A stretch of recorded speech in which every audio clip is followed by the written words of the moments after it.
Heart been broke so many times, I don't know what to believe. Mama say it's my fault, I wear my heart on my sleeve. What is going on? Happy Sunday, everybody. This is the J.O.B. podcast. We are now in season 2, episode 2. I'm Dave Ford. And I'm Todd Steele. Guys, thank you for always tuning in. We always want to make sure we thank you off the top for doing that. And we're especially excited about this show today. This is one that intertwines with a lot of the things that we believe in, our creed, our philosophy as fathers, as men, as coaches and teachers.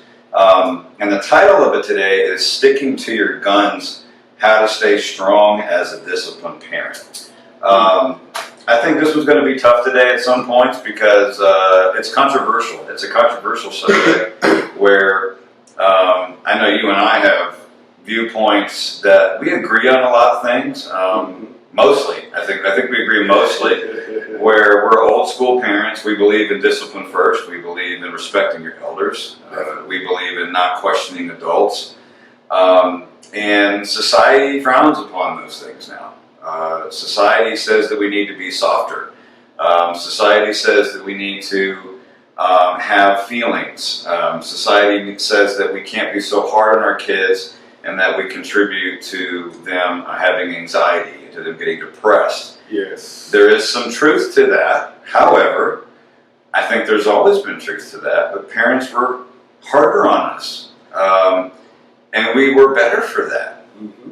Now, I think the question that we're going to have to answer throughout today's show, Ty, is where do we go from here? Why don't you talk a little bit about what this controversy looks like to you? I mean, it's always been, I think it's always been controversial. We always talk about how we was raised versus how kids are being raised now. You know, there were times when anytime when I was little, when adults was talking, you just didn't talk. Right. You'll catch a backhand real quick, or you'll get hit in the chest, and all types of different things that we would consider abuse right now. Yes. A lot of folks feel like if you spank your kids right now, that is some type of form of child abuse, and it has ties to slavery. And they feel like that's where it came from, especially in the South. Some people don't even make their kids say yes sir, no ma'am, yes ma'am, because they feel like it has ties with slavery. You know, I was just raised different, so everything was yes ma'am, no sir. If I didn't say it, I was in trouble. Got spanked all the time. I ain't call it spank, I call it beating. So for purpose of the show, I'm going to say spankings. Right. I got a lot of those, and and I always tell folks I'm still here. That's right. A lot of parents nowadays they're so comfortable with saying, well, I don't want to raise my kids how I was raised. And I get it from the standpoint of you don't want them to struggle like you struggle. Right. But as far as the discipline, the things you had to go through, I think those things are great because I tell people all the time that say that, you're still here. That's right. We might have took some knocks on our behind and stuff like that, but we're still here. And it taught me just discipline and respect for authority, and I was able to do all of those things. Now we have to say, okay, versus how we were raised, how we was raised, and we look at kids now. Kids will curse you out now and try to fight you and do all types of things to you. I would have never thought about that back in my days. If I had a problem with an adult, I told my grandmother, I told my mother, and they handled it. Yes. And that was all I heard about it. I didn't hear what they did to the person, what they said to the person. I wasn't an adult, so it wasn't my business. All I knew that situation was handled. So it's very controversial when you get to talking about how we were raised versus how kids are being raised now. It's something that we see that spills over into everyday society, into decision making, into addictions with video games, addictions with eating habits that turn into unhealthy adult habits. And again, I think we all share blame in this. We just don't know to what degree. Oh yeah. There are days that I'm gonna bring up in a few moments here on some hurtful memories that I have when I was vulnerable as a parent, when I became a single parent.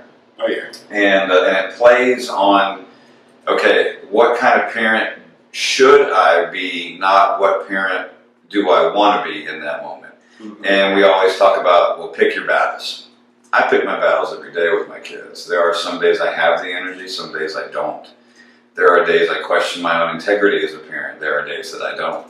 And I think that in our transparency with the show, we always want to display, we are never trying to portray that we're perfect. Oh, yeah. We're always trying to portray that we are just like everybody else out there. And I think you and I probably put too much pressure on ourselves. Oh, exactly. We try to be the everyman. We try to load the family on our shoulders and say that we've got this. When in reality, sometimes we don't. Sometimes we don't have it. One of the first bullet point I actually wrote down was kind of telling parents out there, don't cave into the pressure from society on them telling you how you should parent. Oh, yeah. We have government programs out there such as DCF, and everybody's always afraid. And kids use that as a threat now. They'll say, that's assault. You can't spank me. Exactly. So we do live in an age where the kids feel empowered by that. I mean, it started in our age. They kind of did. Like I laugh when Tyler Perry plays the character Medea. Medea was like, her daughter Cora said that she was going to call 911. She said, I hit her so hard she dialed 919. that was how we grew up. Like, okay, you call them if you want to. Yeah. And I've seen a lot of abuse for what it was. Kids getting abused and stuff, like you're burning your kid or sure them and stuff. But if I'm spanking you, that's out of love. I love you. Right. There's one Bible verse I want to give everybody. Please do. Look it up, and people don't even know this. But Proverbs 13:24, it says that he that spareth his rod hateth his son, but he that loveth him chastiseth him in good season. So if you don't spank your kids, you hate them. That's what the Bible is basically saying. You hate them. Right. But if you love them, you won't spare that rod at all. You'll get on their behind when you need to get on their behind. And it's amazing. I got women up in here that are saying, like, let's see, Jacqueline said, spare the rod, spoil the child. Kiki said, that's respect in my eye. My 1-year-old is learning yes, sir, ma'am, and no, sir, ma'am. My 2-year-old had it down pat. And Andrea said, you can't parent your child to a certain degree these days as we were raised because the laws have changed to the point of your back is up against the wall. And that is so true. It's a great point right there. Let's attack that because let's talk about split family dynamic, which is one that I'm in, and you experienced it as a young father. Oh, yeah. And luckily, unfortunately for you, you don't deal with that now. You've got your girls in your house. Oh, yeah. As you know, I deal with it on a weekly basis where we work to a certain standard here in this house. We have rules that are much more strict than the other two houses. Oh, yeah. And so we do go through periods of feeling very discouraged. We put our heads down sometimes because Demi and I have gone to the extreme of changing our eating habits, our fitness, our parenting styles to better our kids, where at the end of those weeks when we give them back over, everything gets undone. Oh, yeah, and they come back, and then who pays for it? We do, because we get stressed. The kids pay for it because it takes them 2 to 3 days to get reacclimated. Oh, yeah. Definitely. And it's a never-ending cycle. It's like the dryer constantly going and your clothes never get dry. Exactly. It's hard. It's something that the split family dynamic goes right back to what you said, that the leverage is all in the kid's hands. Oh, yeah. Because if the kid says, you're too strict over there, I can't ever be good enough at your house, they'll just stay at the other one where they got it easy. Exactly. I mean, we had, back in the days, I was married before, but my daughter then, we would send her to South Carolina to visit her grandparents for the summer. And she would always come back 30, 40 pounds heavier just over the summer. And we had to retrain or reteach everything that she was already taught before. Going to bed on time, using your manners, not eating this, not having any sodas, and doing those things. And I'm like, and I started looking, I was like, man, you come off fresh as a parent and you remember how you were raised, and then you be like, man, grandparents done got soft nowadays. Oh, yeah. It was a time you just didn't mess up over grandma. Like, if anybody was going to get you, grandma was going to get you. Right. Or granddaddy was going to get you. Those were the spankings you did not want to get. But, I think as folks get older, they're like, I don't have the energy to get into that.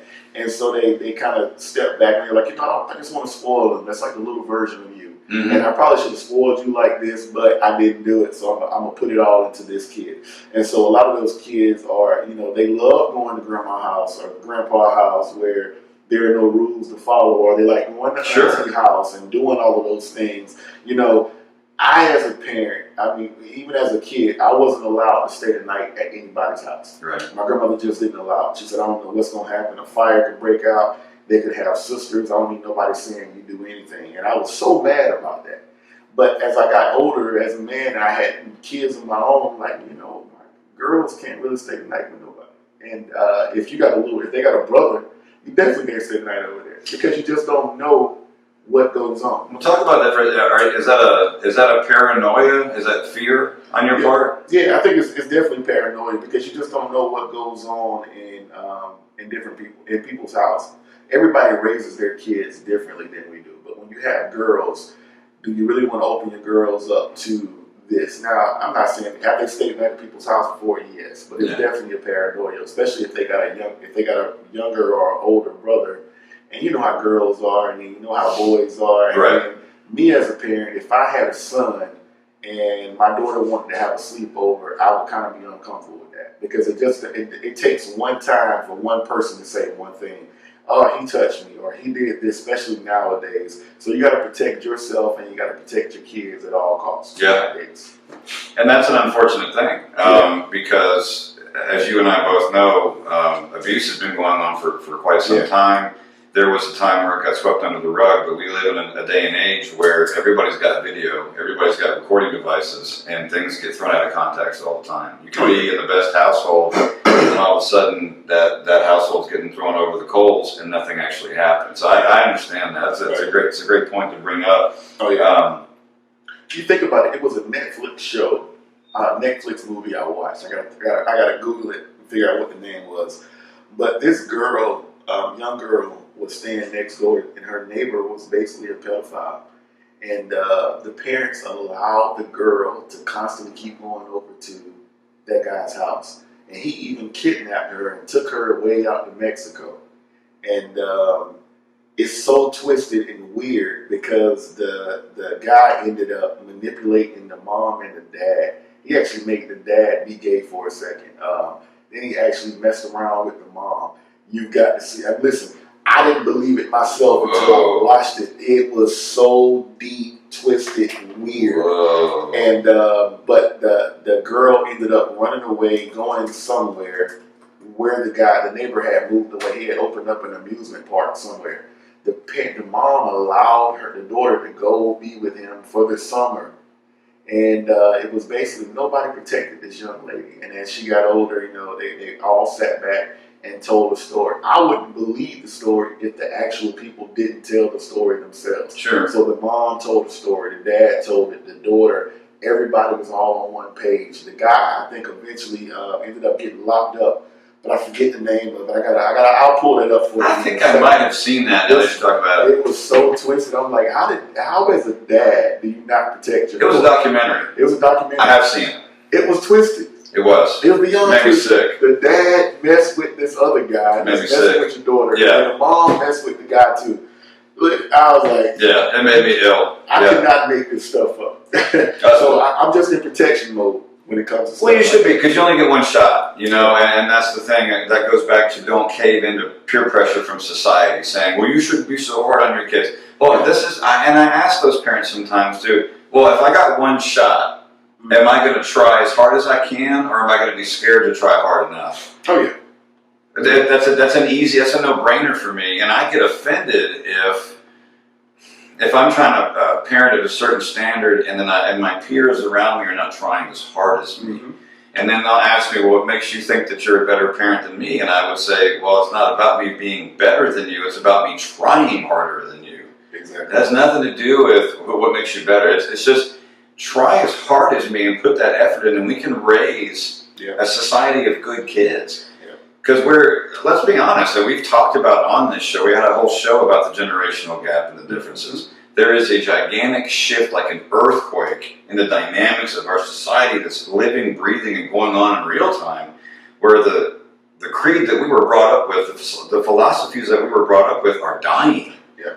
They're dying rapidly, daily, yearly. And you look around you, whether it's a church, whether it's a school, whether it is on the basketball court, the football field, the parents in the stands, everybody is different. They're changing. Things to me are not comfortable.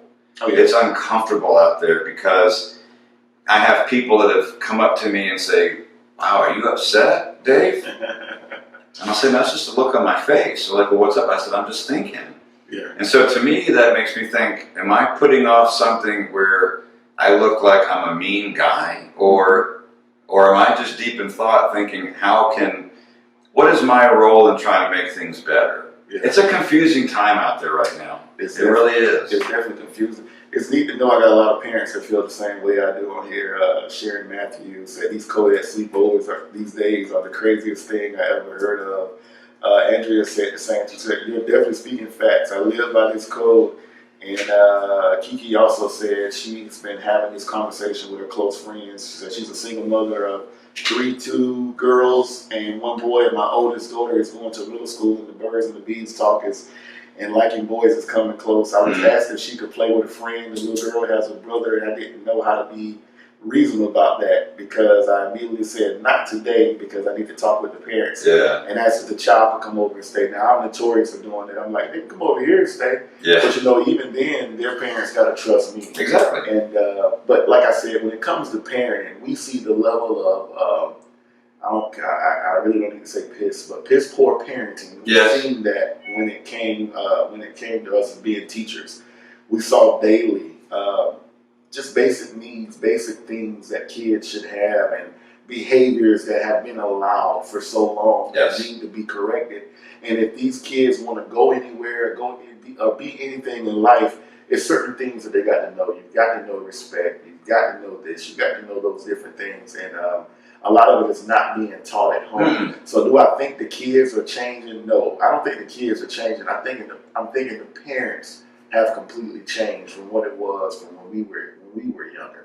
You think the parents now are a lot younger. Some parents are in their early 30s now with kids in high school. And not no knock against them. The kids they're here. The millennial parents, yeah. And then you have a grandmother at the age 40. My grandma was like 58, 59 years old when she took over and started raising me. So it is a big, huge gap from then to now, and we're just, they want to kind of push us away. All that old school talk, all that old school. No, we are here, and I understand that everything has changed. I can do the same thing you can with technology, right? And I can do all of those things.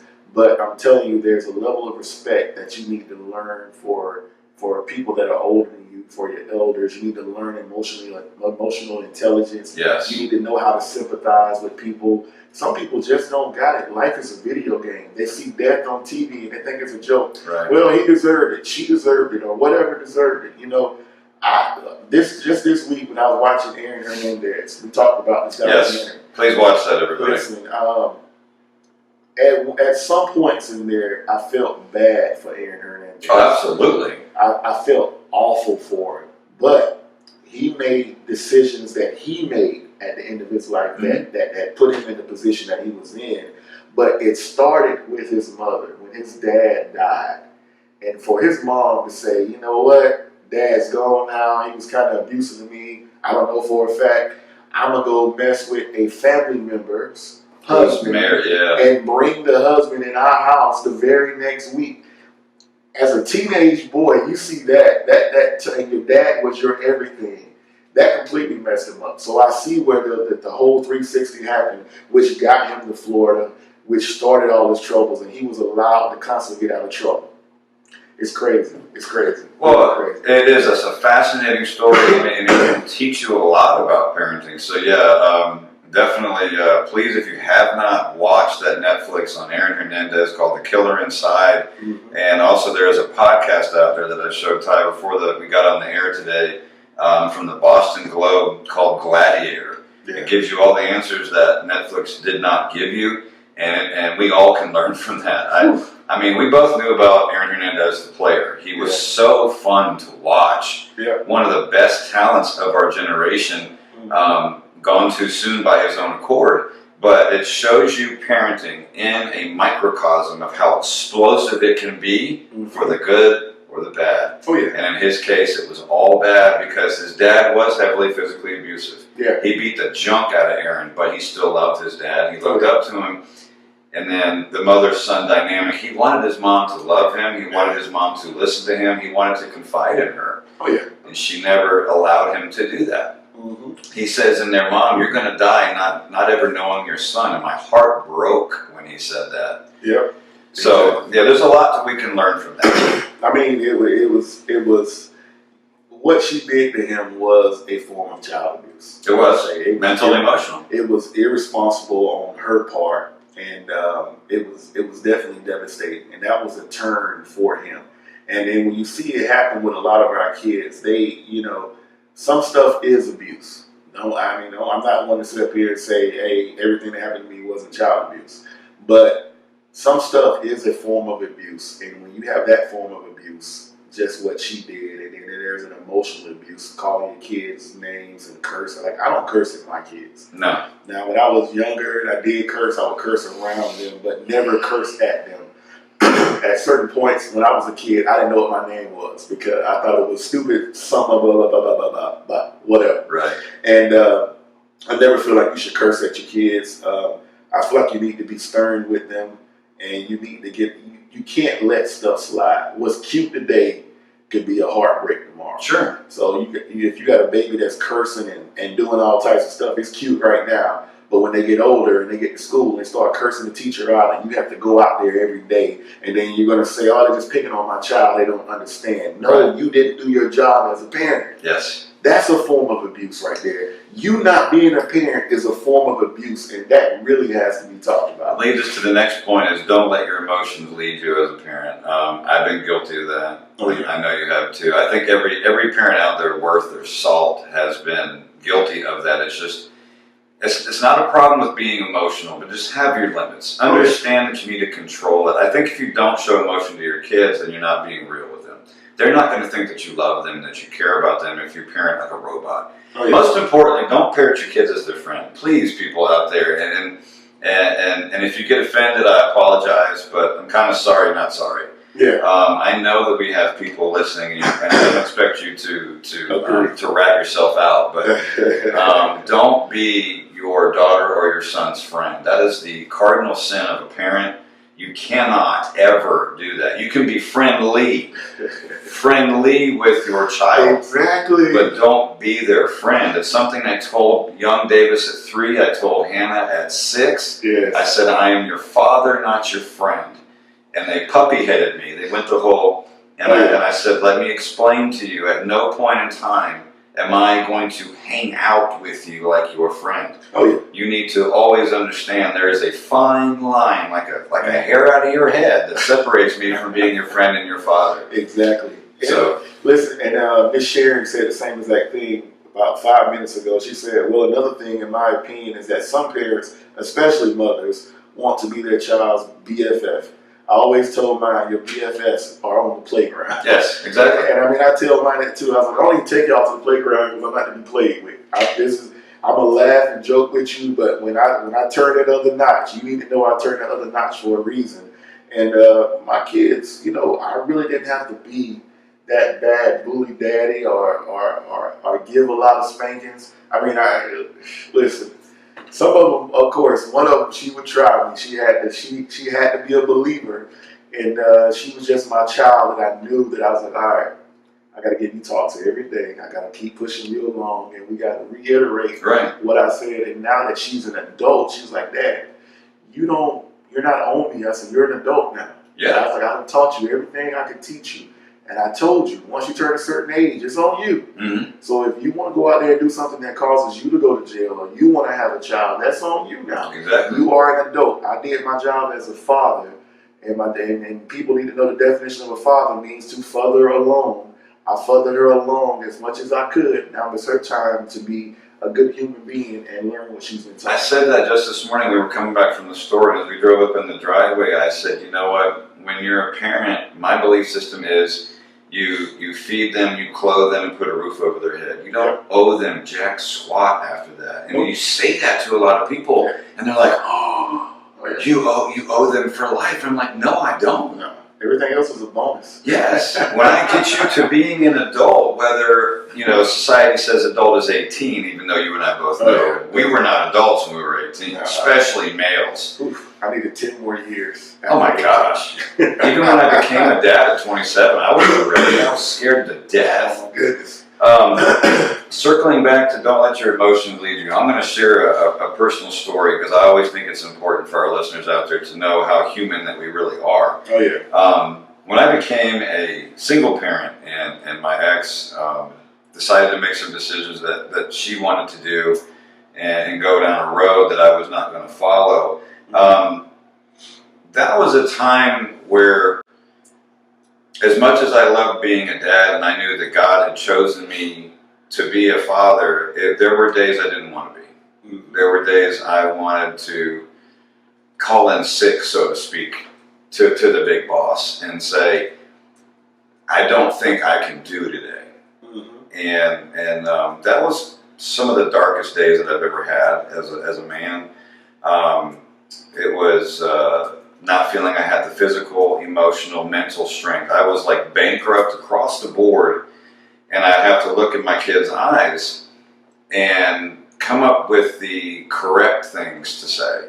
And you talk about really questioning yourself in moments of stress and of strife. That's when you know you hit rock bottom. Yeah. And Dwayne Johnson actually said last week, he did this hype video that for LSU, and it really resonated with me. He said, I remember rock bottom, and that's why I know where I'm going. Oh yeah. And I was like, amen. I remember rock bottom. I keep that close to my heart every single day. And sometimes I keep it too close because I don't live free. I live sometimes as a prisoner of my past because I don't trust how good things are in the moment sometimes. I don't trust God telling me, look, you're fine, you're good, I've got you. Because there are those times that pessimism creeps into my mind and my soul and says, hey, you thought things were good before, and all of a sudden the carpet got pulled out from under you, Dave. You remember that? Oh, yeah. Yes, I do. And so to parents out there, I'm telling you, if you're in a dark time right now, and I know at least one of you is, oh, yeah. please understand that it will get better. Now, no one can ever guarantee you when. And please don't look up at the sky and say, why did you do this to me? It's not God's fault. He didn't do it to you. Mm-hmm. As humans, we mess up all the time. We hurt people all the time. Definitely. Sometimes intentional, sometimes unintentional. But if you've been hurt intentionally, he didn't do it. And that was something I am proud to say that I never did blame it on him. I never looked up and said, why'd you do this to me? I did look up and say, how am I going to get through this? Mm-hmm. I did say, I need you to get me through this. So, and understand that you don't have to do it alone as a parent. Yeah. That's the most important thing that we can ever be tasked with in our life. Exactly. Is being a parent. Hey, that show I was telling you about on Netflix is called Abducted in Plain Sight. Yes, I did see that. Abducted in Plain Sight. So if y'all want to see something that's going to weird you out and it's going to make you mad as a parent, watch the Netflix documentary Abducted in Plain Sight. But I think, though, and get back on subject, a lot of those times we do let the emotions get the best of us, and I realized as a young parent, like I said, when I would get to screaming at my kids about stuff they're not doing right, and yelling, go to bed and do it, and, those were the times I was just acting off emotions because I felt like they should just get it, and they didn't get it, and I would be so frustrated. But I understand now that all things are learned behavior, so I had to teach them how to, okay, you go to bed on time, you do this. A young girl, you need to take more than just this one shower once this starts in your life. My daughter say I weird them out all the time. I'm like, hey, you're a woman. You're supposed to walk around smelling like roses all the time. Which I know that's not going to happen, but that was a sense of, hey, be clean, do this. Right. So I had to teach them things. And then, as kids hate taking baths, it seems, especially boys. I know, what in the world? Like, you'd be like, go take a bath. And brushing their teeth. Yeah, go take a bath. Go take a bath. And it's over and over again. And I found myself acting off emotions. But my aunt Linda was the greatest thing that ever happened before in my life. And I don't tell a lot of people about this, but I think I was dealing with a lot of OCD and stuff. I was very terrified of death as a teenager, and it got to a point to where I started washing my hands all the time because I thought everything had poison on it. Oh, you've talked about yeah, you did mention that before. And I rubbed my hands just raw. Yeah. They were just raw. And nobody knew what was going on. And every Sunday at 2 o'clock, I was going to have an asthma attack. I already had it in my mind it happened. And so this went on for months. Every Sunday they was taking me to the hospital emergency room. And my grandmother would be so mad because I would just get up in there and I would lay on the table and go to sleep. And they'd be like, give him this syrup, he'll be all right. But it got one Sunday, my Aunt Glenda, it's comical, it's funny now. She came over because my grandmother couldn't drive. She's like, this boy having an asthma attack. I gotta go take him to the hospital. She came over and she was so frustrated and so mad with me. And she just looked at me and she said, you know the doctor can kill you too, right? So I don't know why you taking your little crazy self to the doctor every Sunday. You lay on that table one day, you may not wake up no more. They can kill you too. And I was like, I don't want to go to the doctor anymore. So that cured me from always wanting to go to the doctor. And she's like, whatever you're going through, Ty, you know, you got to put it out your head. I mean, just wash your hands one time. Wash your stuff off, make sure it's neat. Mm-hmm. And I stopped being like that germaphobe and all of that. And once I realized the doctor and her word could kill me too, I didn't want to go no more. So that fixed everything I had in my head. So I realized with my kids, I'm going to be sarcastic about some stuff, and they're going to get the point. So I use a lot of sarcasm. Have to. And they're like, Dad, really? And I'm like, I thought you would get that, but if you want to walk around smelling like a dumpster, that's on you. Mm-hmm. Hey, I'm cool with it. They're not picking at me. And I just walk away. Exactly. And it changed the whole process. I was like, I don't have to yell as a parent. Early on coaching, I used to yell all the time as a coach. I don't have to yell now.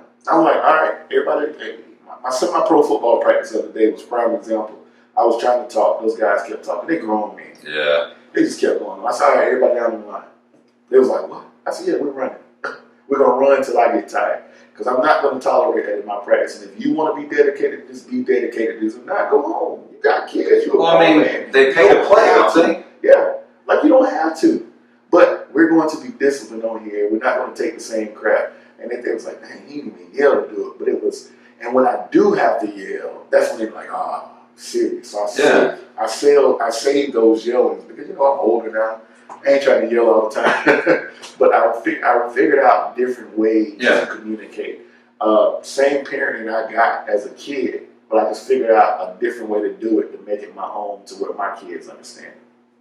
Well, and you just made a lot of good points. So I'll glean a couple things out of there where the seismic changes have happened, and maybe it's always been there and we weren't able to identify it. But the whole yelling versus calm parenting. Exactly.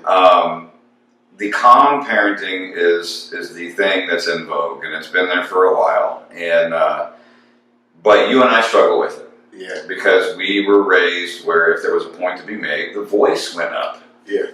The teeth came out, like the gnashing of the teeth, right? A whole other level. But we have seen since that that's not really effective. No. All that really does is give you a quick dose of fear. Yeah. And then you see that there's really not much behind it. Like you didn't learn anything from being afraid. Yeah. So where's the lesson? So when you become the parent and you initially let anger lead you, you understand that release of anger makes you feel better in your brain for a slight moment. The dopamine levels go, yes, you let your anger out, you scared the child. Yeah. But then the child is like, okay, so you're just going to keep yelling at me, but where's the punch behind the threat? and to their credit, a lot of cases they're ahead of us there. Oh, exactly. You know, they're laughing at us on the inside, and we go in our rooms and we fume and we pace and we get mad. And what's the discipline going to be this time? I'm going to take the phone. I'm going to take the iPad. And they're up there laughing. Yeah, and the kid can be like, dude, take my room. Yeah. You didn't teach me anything. Exactly. And so that's where all of us, okay, be emotional, but maybe separate yourself. Yeah. Walk out of the room and say, okay, let's table this. I definitely want to talk to you, and I want you to understand that I'm not happy with you right now, but I can't talk to you right now. Yeah. And I'm talking to myself when I say that. That's like the worst thing for a kid. Like, oh, he's not going to yell right now. He is really. Yeah. I could die right now.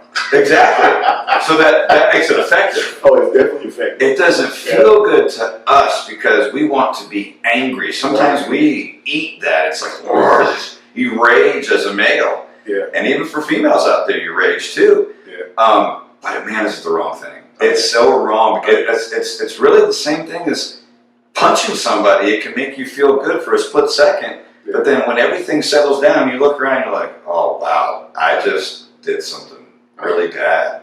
Listen, I'm telling you, my grandmother, though, she didn't yell.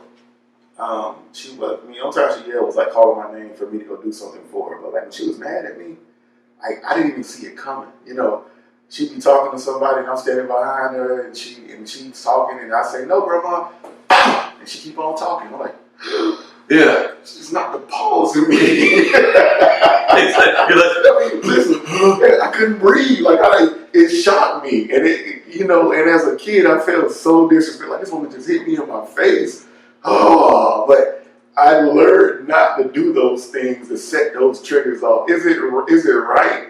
No, it's not right, but that's how I learned. And I was like, and now when people are talking, I don't just butt in their conversation. I wait for them to get done talking, and then I finish my conversation. But I'm telling you, that backhand was quick.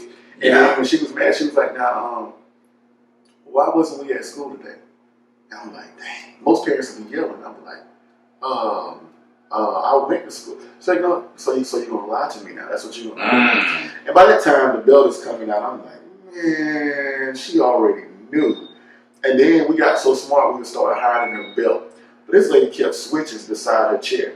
And I love to see those old women in the church now. They walk around with those switches and they shake them at them kids. And the kids are like, I don't want no problems.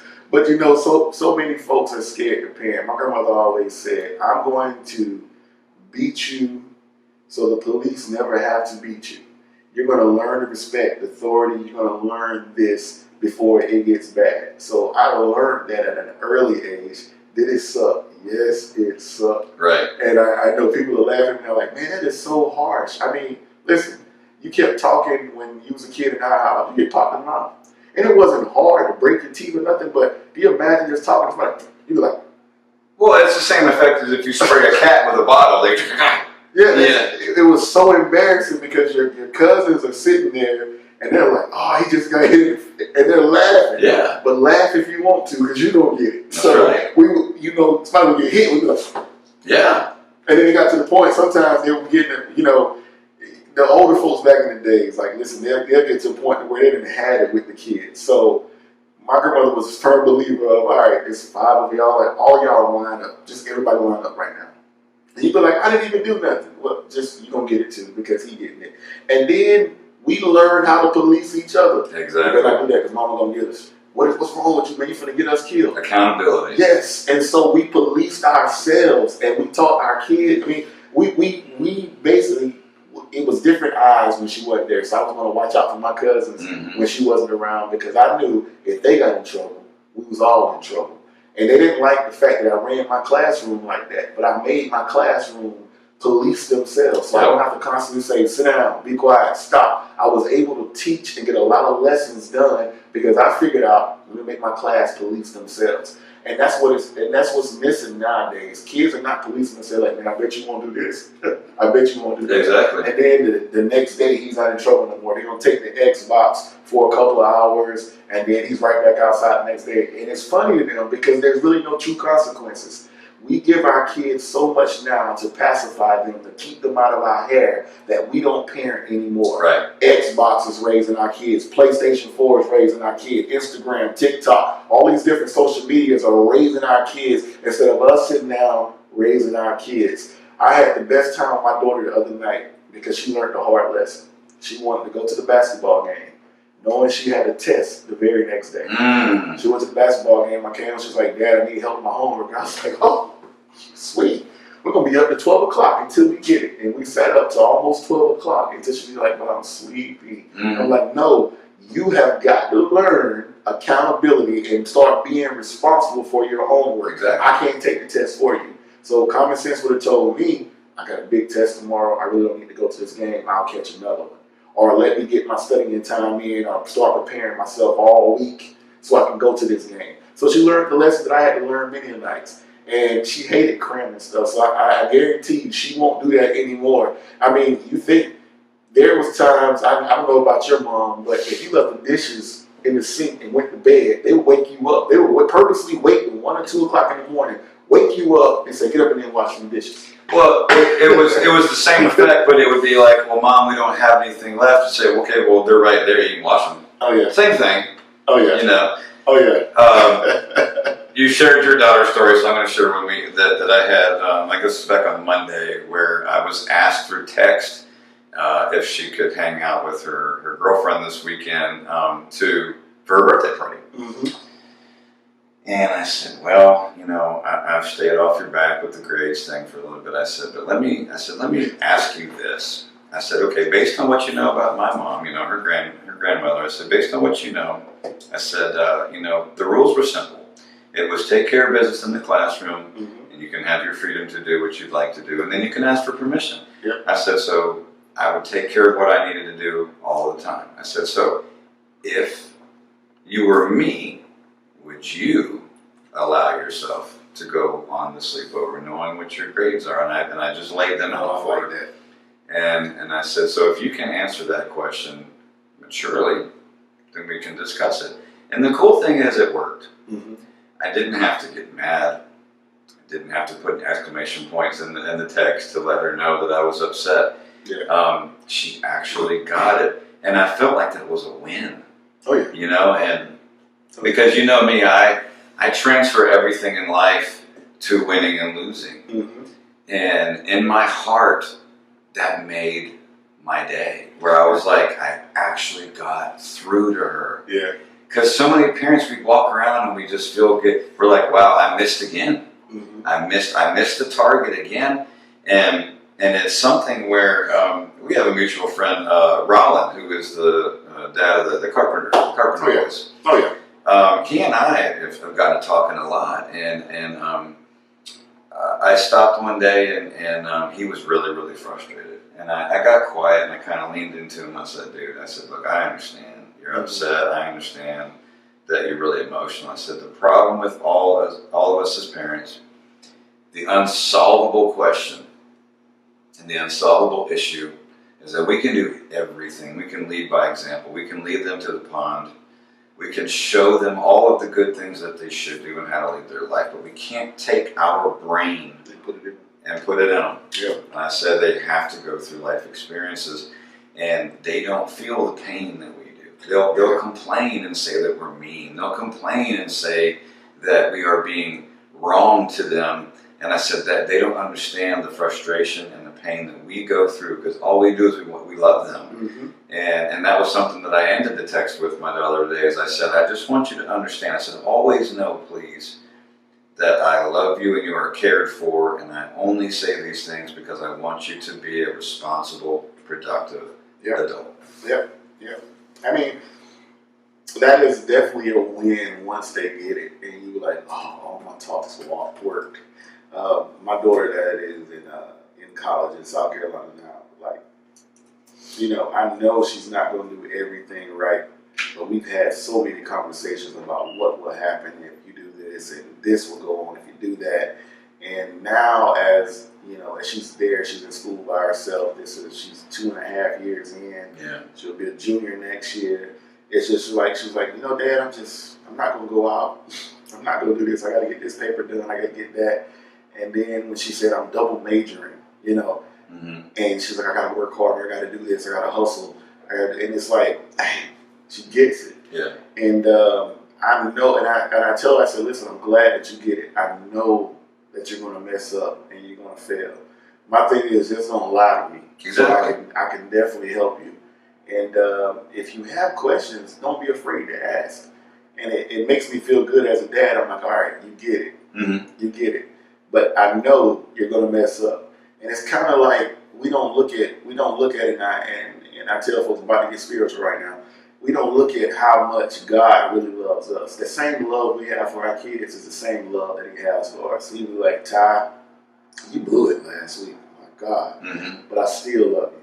I still love Come to me, talk to me, tell me you got these issues, tell me you got those problems. And as long as you don't lie to me, because I already know the truth, I'm going to forgive you, we're going to move on, we're going to get through this. But a lot of us hadn't learned that, and we can't pass that on to our kids. So me learning my lessons is what's helping make my kids learn their lessons. And I tell it all the time. I went through it, so you don't have to go through it. Right. I was watching Gemini Man last night, and in case you didn't know, Will Smith has a clone in that movie. Yes. And once the clone figures out, oh, they made me because Will Smith is the best. Will Smith started coaching him on things. He was like, you're this and that. And I went through this, and you need to get over it. Don't go through it because I went through it. And we do the same thing as parents. That's all we want is for our kids not to go through the same things that we went through. But we got to learn. A lot of those lessons we learned, we needed those lessons that we learned. So I know in that process, I got to let you fail sometimes. Mm-hmm. Kind of like Ray Charles' mom when she knew that he was going to be blind. There was no way to help it. And he was calling for her, and she was standing right there, and she could have easily walked over and helped him. She said, he's got to get it himself. And it hurt her to see him hurt, but once he got it, he was like, oh man, I grasped that. I got that now, and I understand that. So it worked out perfectly. And those are the moments you live for as a parent. Right. I live for the days when I see my daughter grow up and she make it, because I can't tell them, but they're probably going to see this now. Like, they're a lot further off I was at their age, because when I was their age, I was a complete mess. Right. You know, I didn't get it. I didn't grasp it. I didn't go back to college until I was in my 30s. So, but I wanted to be able to tell them, I got degrees, now you can go get yours. So that's what happened, and that's what worked. So I'm learning, even in her mistakes, there's teaching moments for her that I'm trying to teach her. I'm trying to let her grow, but it's so hard because I just want to grab her sometimes and be like, oh, get it right now. Well, and I think that's important. What you just said is that as parents, we often forget about the things that we did go through to fight for our own identity, and we feel like we're boasting or bragging to them, and they'll tune us out. But I think we need to share those stories more often. I had somebody tell me, well, I think you probably should share that with your team, that they didn't know, or they don't know your resume and how successful you are and how you worked and how you did want to be a basketball player. That was your only plan. Yeah. And that I didn't come up with a plan B until I was forced to. There are things that these kids can learn, whether you're coaching them or you're parenting them. And so you need to let them know about the failures. And I've told you my story over and over again. My favorite one that I share is the 35 letters of failure of rejection that I got when I wanted to break into sports public relations. And it was the one that I would tell my classes on the first day of school. And then the one I also loved was, Mr. Ford, are we going to have a lot of homework in your class? And I'd go, and I'd laugh, and they'd say, oh no, you're going to give us homework every day. I said, you know what, you're wrong. And they're like, what do you mean? I say, well, in my class, you're only going to get homework if you don't get your classwork done. That's how my class. And they say, well, why is that? Because every other teacher gives us homework. I said, well, I'll tell you why. I said, number one, I don't want to be like your other teachers. Yeah. I want to be like me. And I already know you got enough other work to do. Mm-hmm. So you do that other work. I said, you know what? You learn a lot about yourself, and you learn a lot about your classmates if you're accountable. And I'm trying to teach you accountability, that if you get your work done in my class, then you got freedom after school. That you can get your work done for your others, and then you can maybe play with your friends. Oh, yeah. You ain't going to get mad at me. I'm not going to get mad at you. I said, everybody wins. Accountability. It's a beautiful thing. Yeah. And I'm like, simplify life. Work smarter, not harder. Yeah.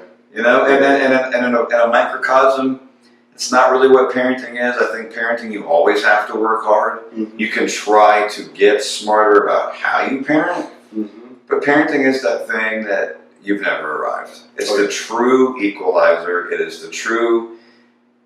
You have to know what humility is. Mm-hmm. If you're going to be a truly effective parent in this life, if you think you've got it wrapped up, you're about to go through some hard times. Exactly. Especially with teenagers. Exactly. It's going to happen. But the cool thing about our parents was they allowed everybody else to parent us. It was a village. Yes. So I would walk down the street and somebody would see me, and there's more accountability. Same rules apply at the other house. Your mom. I mean, the teachers. And the teachers back then, that was like another parent. Yes. You learned so many things from teachers back then. Teachers are underpaid now, overworked, too much paperwork. You got to fill this out. You got to fill that out. You got to create this. You got to create. It's just too much for teachers now to be effective teachers. Yes. And teachers were like another extended branch of the parent. That was like another parent I had. We would graduate and go back and see our elementary teachers and stuff like that. But now, the relationships between student and teachers is like, it's hard. You'll find one of your favorite teachers, but you won't have a whole list. You won't, out of 7 classes, you might have one teacher you really like. And then the other ones, you're like, okay, you got a few that you really hate. And those teachers are not doing anything to make those relationships better. Which is sad, because there's so much diversity at school. There's so many different people, and they're overworked, and I get it, but we just got to take the time to learn our students. There's a reason why he's coming to school, his clothes always wrinkled, or he doesn't always have paper, or he doesn't have his homework. There's a reason why into those things. And I think with me and you and a few other teachers out there, we would be, it's not necessarily being nosy, but we would dig into, hey, what's going on? Did you want to iron today? Coach, mom left dad, me and dad staying in the hotel, there's no iron there. Different things that could help you get involved in where you can be a blessing into somebody else's life. But a lot of folks don't want to go that extra mile now. I saw a dad speaking to his son today, and it put me in tears. He went on live. One of my good friends, he's been incarcerated for a while. He got out, and his son is a huge basketball player. He's ridiculous. But he told his son, he was like, listen, I was a great athlete, and I don't want anybody, and I know people tell you all the time, like, man, you should see your dad and how great your dad was, and then your dad could do it. He's like, yeah, I can do that. But I'm going to tell you as a man, you're a lot better player than I am. You're a lot far advanced off than I was when I was your age. He said, we're going to play basketball. I'm going to beat you. But, you are a lot further off. And don't allow people to tell you that, that I was better than you. You're better than me. You're my son. You're my seed. And I was like, man, that's powerful. Oh, yeah, absolutely. How powerful that is to put into another young man who's going to eventually tell his son the same exact thing. And it was just one of those beautiful moments that touched my heart. And I was like, man, this is why we do it. This is why we go so hard. Yeah. And those kids need that. They need reassurance. And a lot of times when they're not getting reassured. As our children and as our players, that's something that I've learned, that I've evolved both. I've evolved as a parent and as a coach, where I would expect that child to understand what I meant without me having to explain it. Yeah. And that took a lot from me, because I believe in common sense. And, oh my gosh. And it's something that is terribly lacking anymore, and I don't know if we'll ever see it again. But there was a moment the other night, and I'm not going to embarrass him, but his mom knows that I told him, and I shared it on Facebook yesterday. I've seen that. I've seen that. It was a moment that I knew while it was happening, and I've been working on this. I've been working on this to be present in the moment for so many reasons, but I saw that he was struggling mightily, and he's had that kind of a season where he's not been himself, and he's become very mental. And this is what our kids do every day with their grades. And I looked him in the face, and he thought I was going to yell at him, and I said, look, I know that you've missed everything that you've shot tonight. And I said, but shooters shoot, and I know that you will hit the big shot for us when we need it. And I knew as soon as it left my mouth, I'm like, God, I hope he understands what I mean. I hope he really understands that I'm not just trying to blow smoke, because kids see right through you. They're smart enough to know if you're BSing them. And he's not one that makes eye contact too much. He's an eye darter. He's shy. Oh, yeah. But the beautiful thing was that I saw him play free after that, and he felt like all the pressure was off of him. And that's something that I'm trying to do more as a dad. Now that I've broken through as a coach, I'm trying to do that more as a dad. And I hope that started with me the other day in that conversation that I already shared, was that, look, I believe in you. Just understand I still have expectations. My expectations don't go down I believe you. I'm your biggest fan. Oh yeah. I'm gonna be there rooting for you and clapping for you. Yeah, they don't change. And that's why I care so much. Yeah. I mean, I think we both cared. I watched a heck of a basketball game Friday night. Congratulations to Mosley Dolphins, by the way. I watched a beautiful basketball game. None of the kids try to fight each other. It was some great basketball. Kids getting after it, and then kids having to grow up. You look into the situation and you're like, man, he's growing up right here. He's growing up right there. So, and I love Coach Ross. Rondé Ross is great. Coach Memon is great. And just talking to Coach Ross, I told him, I said, man, I think that's one of those losses that's going to make us build. You're going to see a different team from there. Not every loss is a loss. No. And people got to understand that some losses are a win because it helps you grow up and it makes you better. But that's why I think we take coaching and teaching so personal, because we look at it from the standpoint of as a father. If my kid was playing the sport for Ty Steele, I would want him to be like this. I would want my kid to be like this, or coached up under somebody like that. So I would want somebody to be coached up under that has a coaching style like me, or has a coaching style like you. When you was Janae's coach, that was like the greatest thing ever for me. I mean, I didn't have to yell. I just sat on the bench. I was like, he's going to yell, he's going to fuss, and he got it. Yeah. But I knew when she got on that court, she wasn't my kid no more. She was your kid. She was your player. She was in your care. And I think that's what a lot is missing. So when you have a guy like Coach Ross, and you have a guy like Coach Memon and Coach Brown and all these different guys, when your kids come in their presence, they become their kid. It's like having their child. They're not going to allow anything to happen to their child.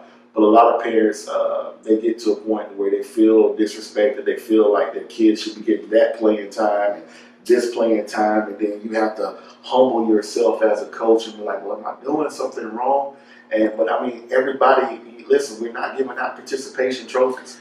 We're not doing that. You got to earn the right. And some of the kids are just not old enough to get in there yet, to get in the mix. Because I know y'all probably had some kids that didn't play Friday night. We had a few kids that didn't play. They're just not old enough. Right. Being in that atmosphere, being in that setting is teaching them a Yes. lot. But a lot of parents are not willing to sit back and allow their kid to sit and grow. They're like, I want my kid to have it right now. Yeah. I don't care how much it costs. No, it's a process in it. And I think learning that process, we're teaching a lot of life lessons. You'll learn as a man, and even with the girls, you learn a majority of your life lessons playing a sport, going through adversity, going through stuff, not going your way. You learn how to be an adult. You learn how to grow up. You learn these things, but we as parents got to stop. I want them to have it right now. Right. This year, Janaea playing basketball was a hard year for her. She wasn't starting. Didn't get a lot of playing time. She didn't get a lot of those things, and she was like, and I told her, I said, listen, you're young. You're not at the school you was at before.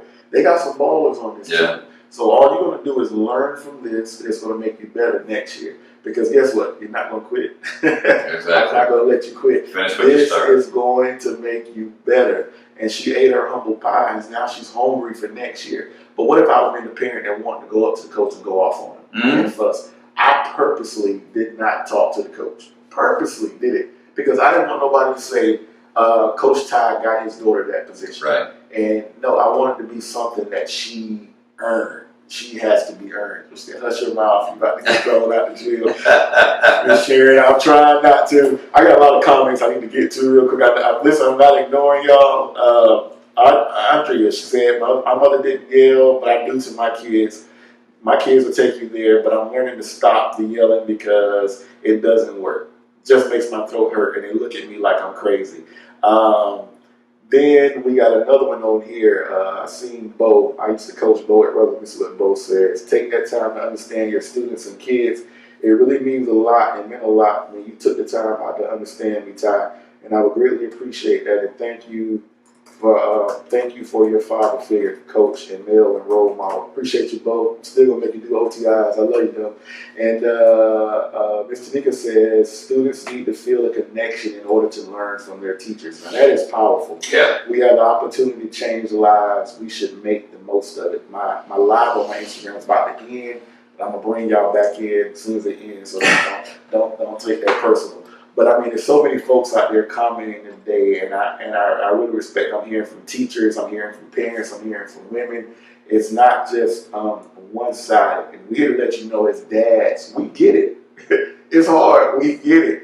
We have made mistakes. I'm probably gonna make some mistakes tomorrow as a parent. I had to leave my baby today. She was sick, and I know her mom is gonna hold it down. And I hated to leave. And I was like, oh, I feel like a terrible dad, And we're gonna make those mistakes, but we grow from it. And I don't abuse my kids. I'm their father at all times. I'm going to further them along at all times. I love having conversations with my daughter Kiki now, because Kiki, her birthday is the day before mine, and she'll be, I won't say her age on here, but she's in her 20s now. She's young, she doesn't care. She is definitely a beautiful blessing, but I love now that she's a woman and I can have conversations with her as an adult, as an adult person, as a woman. And it is like the greatest thing ever to be able to have conversations with your children. So I know right now, I say I'm not your friend, and I'm not going to be, but as I get older, I'm still going to be dad, but I'm an extension of that. I'm going to listen to you. I'm going to talk to you. You're going to have some things that you want to talk about, and we're going to be able to talk about those things. So I love seeing them get older, have those adult conversations with them, and it just changes because you're like, dang, I taught you that 20 years ago, and now you're instilling that in your kids. And the great thing about my kids is they always, when I'm down in the dumps, they remind me of something I said. Right. So those lessons and those little nuggets I gave them, they said, well, Dad, you told me that this, and you need to trust in the Lord, and everything is going to be all right. And I'm like, whoa. Yeah, they were listening, right. And it comes right back on you. So it is a blessing. What's up? One time for my frat brother who just joined in. Man, I love you, man. I'm so proud of you. Congratulations, just had a baby this week. Okay, cool. Baby boy. Nice. He did the boy from the get-go. We got us a basketball player and a football player that's going to be spoiled, but he's going to be one of the best. No pressure. Known to this earth. Yeah. So shout out to you, Street. And Coach Oles from Rutherford says great wisdom, and people are just tuning in left and right now. I missed one comment I want to go back to.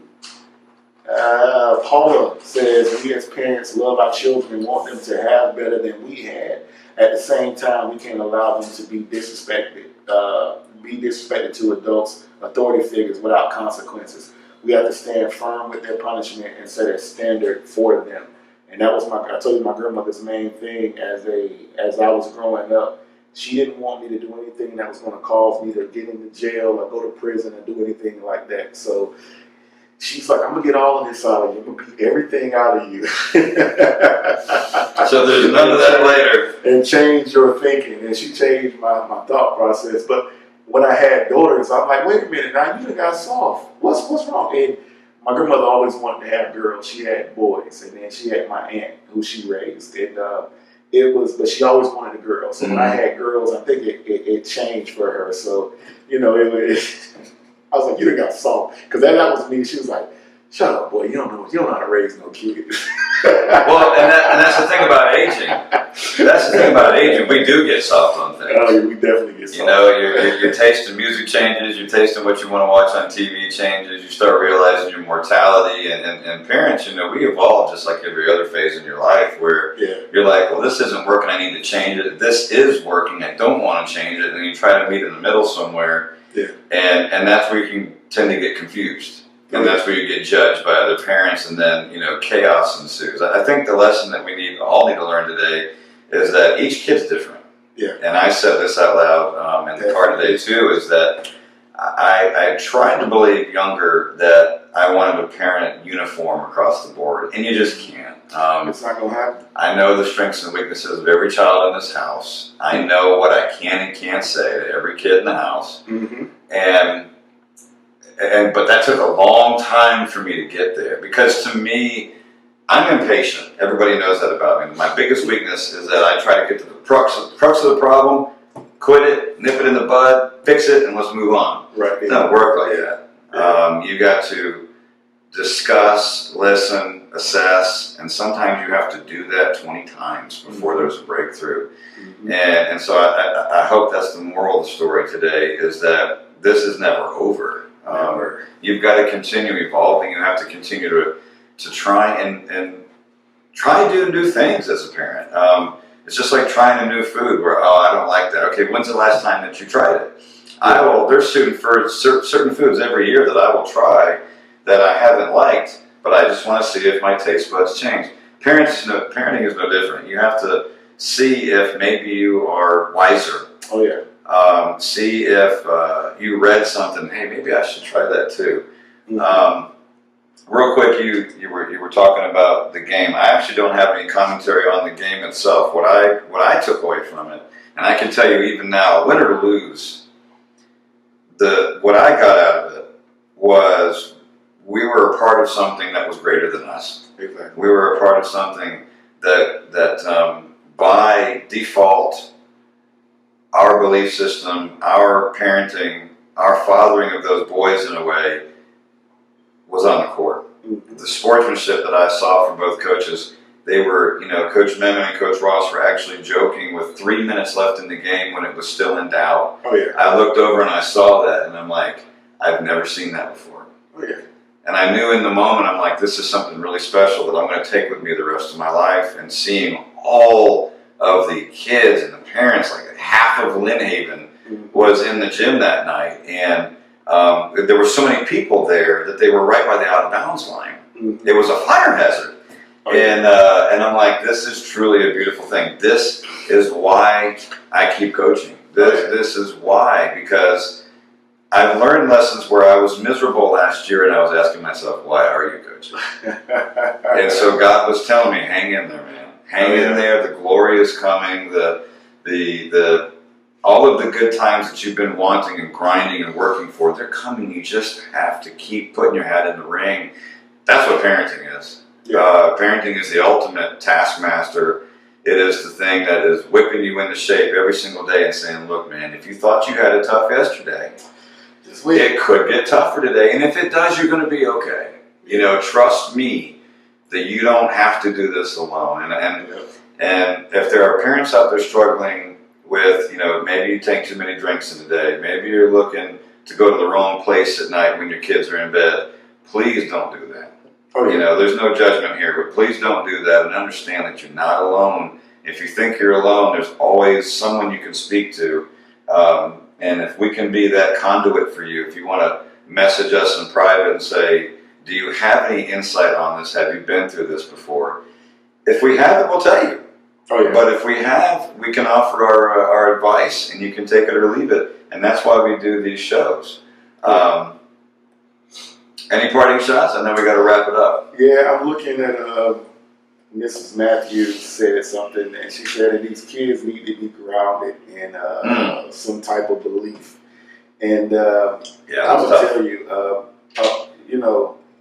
I'm a very spiritual guy. I love the Lord, and I always grounded my kids in that. I made sure they went to church, and I was like, "Are you gonna go like I'm gonna go?" Probably not. Right. But when you know you need help and nobody else to turn to, I want to make sure this is deeply rooted in you. And I strongly believe in that.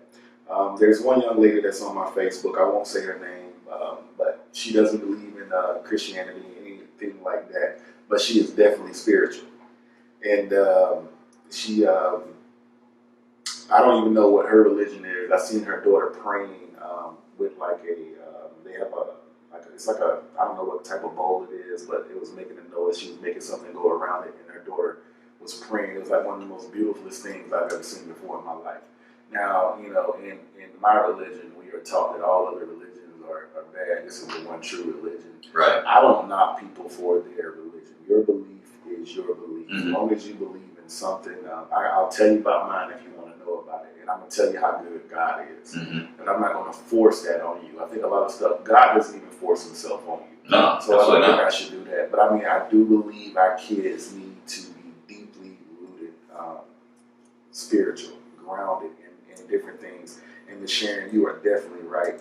it takes a village. It takes being in the church. It takes knowing who you are. Mhm. It takes all of those things now. And if we understand, and I tell my people all this all the time, tell black folks, so if we know whose we are and what we came from, Mm-hmm.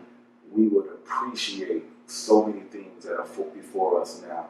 We would take education seriously. We would take the different freedoms and different things we have, and we would go 100 million times better.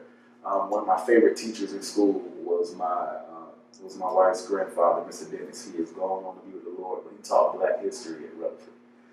I want to say we learned so much from him, just about who we are, as who I was as a person and where I came from. Hearing the stories of him marching with Dr. Martin Luther King and all of those things and the stuff he had to go through just to be educated made me take my education very seriously. Right. So we have to know our history, know where we come from, and know what it's about. And know as parents we're going to fail, we're going to mess up. Oh yeah. And I mean, Daily. I had a bad history when it came to parenting, but it made me a better parent today because I knew what I wasn't going to do and I wasn't going to allow my kids to go through. So we take those lessons, we put them all up, and then that's how we parent our kids. But don't ever let anybody make you feel bad for your parenting style or how you parent your kids. And our kids are going to tell us all the time. I hear it all the time. Well, such and such dad, let them do it. I'm not such and such dad. I'm like, and? I mean, like, do you want to trade? Do you want to Yeah, there? let's swap. Nah, Dad, we good. I mean, my 12-year-old thinks we're rich. Maybe she need to keep speaking it into existence.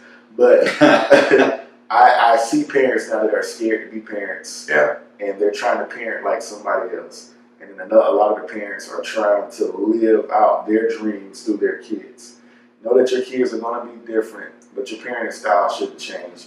Be on their behinds. Be forceful about it. Be direct. Be strict. Hold your guns. Punishment hurts my feelings sometimes too because I don't want to take a dance away. My daughter wanted to go to the homecoming dance. I told her one time, I was like, if you don't get this up into an A, you're not going. You won't see prom either. Did I want to do that? Mm-hmm. No, but I had to teach her responsibility. And so just know, don't let anybody make you feel bad for being that parent.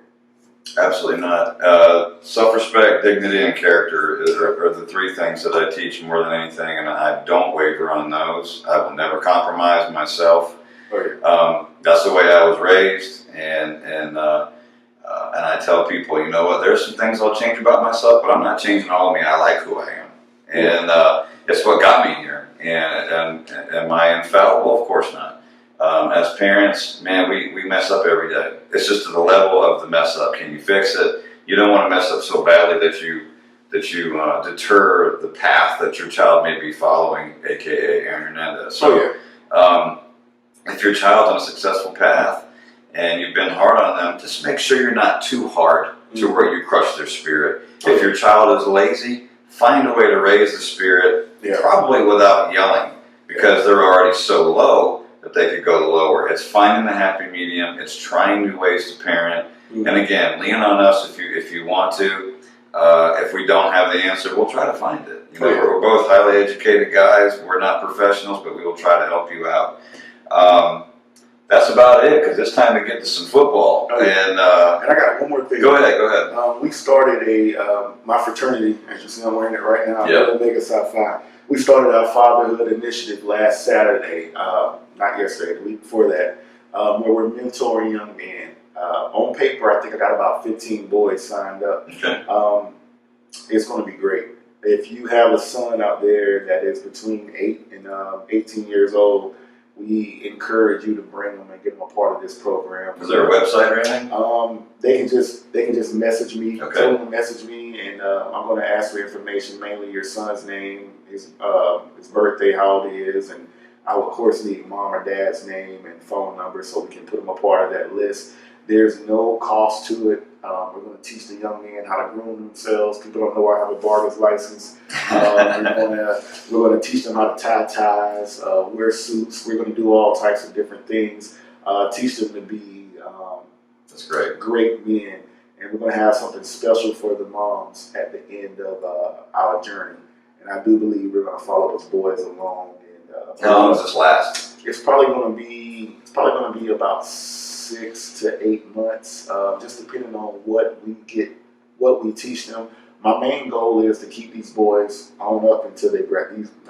Young men, Right. on up until they graduate high school. We want to be involved in some way in their life and hope they can come back and mentor the new boys that come on in. So that's going to be our goal. I think it's definitely needed. Everybody doesn't have a father or father figure.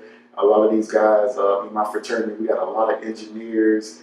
I think everybody's military, ex-military, except for me and my frat brother, Street. But we are deeply rooted in the community, and we're serious about making these young men become better. So we're going to teach them a lot of life lessons, take them fishing, play basketball, different things. Just talking to them. If you want your son to be a part of that, please message me. We're going to be doing it the second Saturday every month. So we're going to meet February 8th is our next time that we're meeting. But I got to get you signed up before you come because I can only take 20 kids. So if you feel like your son is definitely in need of this, let me know. We're not doing any of the girls because we're all males. Right. But if you have a young lady out there that needs it, I can definitely get you in contact with a lot of the sororities around here. And a lot of them like to mentor the young girls too. All I can do is talk to you ladies. I know my girls in my classroom miss me because it was every day. Right. Let's go through it. Okay, let me reteach you this. But that's what we're in the process of doing. And I told you the other night at the game, I hadn't felt good about leaving where we were at, what school we were at, Right. and us coaching. And it really broke my heart having to lead my girls' basketball team, lead my football team, and everything over there. And I tell them, I said, everything is not my fault. I'll just say that. But I hadn't felt good about doing it. But the other night, in that atmosphere, in that gym, God spoke to me and said, this is where you're supposed to be at. These young men need you. Look around. These young men need you. And a lot of those boys, and I know you've seen it coming in, a lot of them don't have hope. Right. And I think we offer a lot of hope to that. So big kudos to y'all, man. I mean, listen, that was fun. That was fun. The atmosphere was... Like I said, we'll see you again in a week and a half. And I can't wait. Yeah, the atmosphere was amazing. So hopefully we'll get there. We'll get the whole city out in Rutherford. We probably all go out to eat afterwards last time. I mean, the next game or something. Because I love Coach Ross's and I love Coach Mimmons' relationship. Coach Ross is always going to be a teacher. He's always trying to teach the game of basketball. And he'll talk to anybody about basketball. And I just love him for it. One of the best coaches I've ever been up under. I mean, dude is amazing when he draws on the board at times. It shocks me. Well, it is. And both of us are a part of coaching staffs that are helping us as well. And to get a text the other night about 2 hours after the game saying, thanks, guys, for being a part of this journey with me is such a blessing. I mean, I have never been more appreciated ever. Oh, yeah. And so that's how I know I'm in the right place, and you know you're in the right place, and I think it's beautiful that we get to be a part of it as mentors and coaches, and also not having the pressure of being the head coach. Yeah. And that's something that we had no idea how we were going to attack that. Oh yeah. It's coming. Any fans out there that if you want to see us at these games, please come up and introduce yourselves to us if we don't already know you. If you want to talk, we'd love to see you in person. We don't always want this to be an indirect relationship because we're always going to be a part of the community, and whether we continue to coach or whether some of us step out of coaching, that is yet to be determined, and we'll see. But anyway, I do want to say big ups to the late great Martin Luther King Jr. Tomorrow is his day, well earned. Yes. And I actually put up what was in my classroom is in my hallway now. What is the quote about only what darkness cannot? I'm sorry, I can't remember it. I know what you're talking about. Right. I don't want to say it wrong. Everybody eat me up. You're right. we should know that. But his philosophy of you cannot fight darkness, but darkness only light can light up a dark room. To that extent, I'm paraphrasing, obviously. But if you have tomorrow off, enjoy your day off. That 3-day weekend, you need to say thank you to him tomorrow. Remember him. however you celebrate him. He helped us all. It was not just him helping the black community. He helped all of us open our eyes, and he brought the hands together of the Kennedys. And there was a time when our country was changing for the better, and unfortunately we lost he and Robert Kennedy in the same year back in 1968. Yeah, So, and he said that darkness cannot drive out darkness. Only light can do that. Hate cannot drive out hate. Only love can do that. that's what's up on the wall in this house, and I'm proud to say it. So everybody out there, be good to each other, love on each other, keep your family and friends closer to you. The ones that you're not family and friends with, look after them, and please love on each other in this community. Like we said, we're all we've got, and let's keep making each other better every single day. For Ty Steele, I'm Dave Ford. This has been the J.O.B. Podcast, Season 2, Episode 2. We'll see you on the flip side. God bless everybody. God bless y'all.